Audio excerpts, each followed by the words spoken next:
These consultations were held as part of our outreach to support the principles of openness, consensus, and transparency.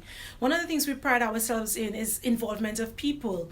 Now, recognizing through COVID we were unable to have the consultations in a physical space, we migrated to the Zoom platform, and in fact we saw an increase in the turnout, increase in participation, general improvement in participation as we try to ensure that we have agreement, as we try to ensure also that some of the key stakeholders who may not be part of the technical committees who review and develop those standards have an opportunity to be heard during the standards process.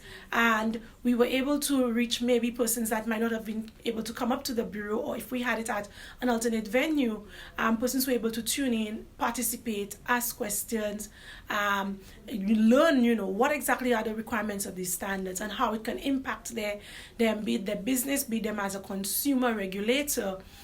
They were able to learn what are the key requirements in those standards.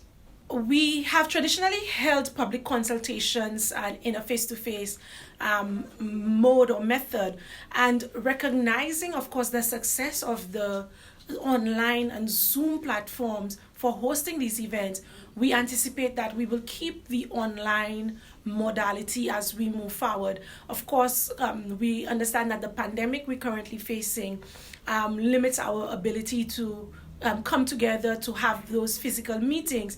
But when we are able to transition back to convening more physical meetings, we still think that the use of the online platform has a place in our normal activities, and we anticipate that we will continue hosting online platforms, but of course re-engaging persons through physical meetings, because we do understand that it's not always practical and possible for all to participate online.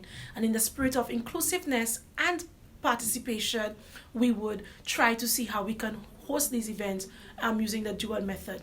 One of the things that I think has been a plus, a positive for us, is that recording.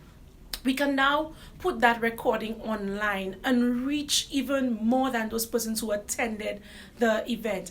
And as we know, when things are online, it sort of has longevity. So it means at any time somebody who would like to find out more about that particular standard, they can always go back to that consultation video and access, review.